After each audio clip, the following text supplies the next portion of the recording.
Welcome to Arjun art and craft. இன்னைக்கு நம்ம சேனல்ல சப்பாத்திக்கு சூப்பரான ஒரு சைட் டிஷ் ரெசிபி தான் செய்ய போறோம். இது வந்து டிஃப்ரெண்டா ட்ரை பண்ணணும் சப்பாத்திக்கு அப்படின்னு நினைச்சீங்கன்னா இந்த மாதிரி ட்ரை பண்ணி பாருங்க ஒரு தடவை. டேஸ்ட் அல்டிமேட்டா இருக்கும். வாங்க எப்படி செய்யறது குயிக்கா பாத்துடலாம். ஒரு மிக்சிங் ஜார்ல ஒரு பழுத்த தக்காளியும் ஒரு கைப்பிடி அளவுக்கு வெள்ளரி விதையும் சேர்த்திருக்கேன். அதை வந்து தண்ணி சேர்க்காம ஃபைன் பேஸ்டா அரைச்சு எடுத்து வச்சுக்கோங்க. அது இருக்கட்டும். இப்போ ஒரு கடாயை அடுப்புல வச்சுட்டு நல்லா ஹீட் ஆனதுக்கு அப்புறம் ஒரு புளிக்கரண்டி அளவுக்கு ரீஃபைண்ட் ஆயில் சேர்த்துக்கிறேன். எண்ணெய் நல்லா ஹீட் ஆனதுக்கு அப்புறம் 2 மீடியம் சைஸ்ல இருக்கிற வெங்காயத்தை நீல வாக்குல கட் பண்ணி எடுத்து வச்சிருக்கேன். நல்லா தின் ஸ்லைஸா கட் பண்ணி எடுத்துக்கோங்க. இத வந்து நம்ம எண்ணெயில ஆட் பண்ணி லைட்டா மட்டும் வதக்கி விட்டுக்கலாம். இப்போ வெங்காயம் லைட்டா வதங்கினதுக்கு அப்புறம் ப்ரௌனிஷ்லாம் ஆகணும் அவசியம் இல்லை. இதை வந்து டக்குன்னு குயிக்கா செய்யற மாதிரியான ரெசிபி தான்.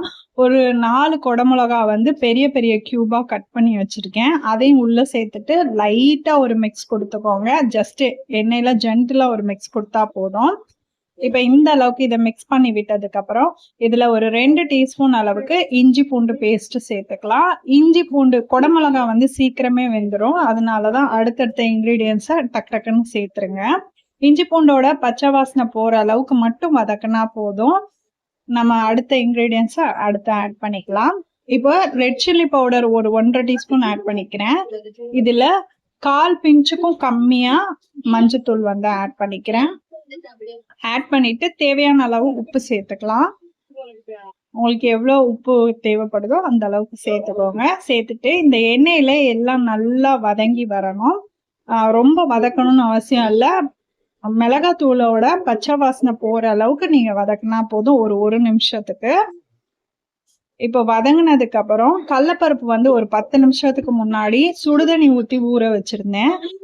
நீங்க குயிக்கா செய்ய போறீங்க ரெசிபி அப்படின்னா இந்த டிப்பை வந்து ஃபாலோ பண்ணிக்கோங்க. ஒரு 10 நிமிஷத்துக்கு முன்னாடி கடலைப்பருப்பை சுடுதண்ணி நல்லா கொதிக்கிற சுடுதண்ணியில ஊற போட்டுட்டீங்க அப்படின்னா நல்லா ஊறி வந்துடும். நம்ம சமைக்கிறதுக்கு ஈஸியா இருக்கும்.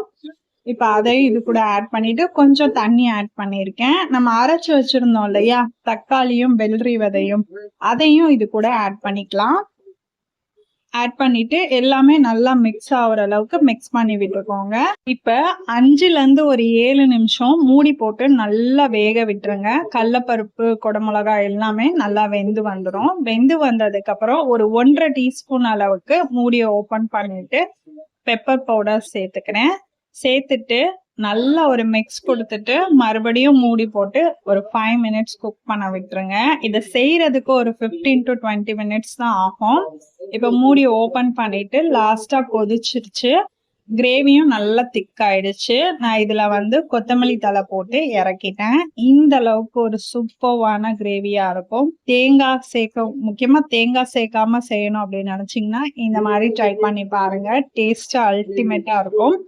சப்பாத்திக்கு சுட சுட வச்சு சாப்பிட்றப்ப இந்த மாதிரி ட்ரை பண்ணி பாருங்க ஒரு தடவை. டேஸ்ட் வேற லெவல்ல இருக்கும். ட்ரை பண்ணி பார்த்துட்டு எப்படி இருக்குன்னு கமெண்ட்ல சொல்லுங்க. வீடியோ பிடிச்சா லைக் அண்ட் ஷேர் பண்ணுங்க. தேங்க்யூ.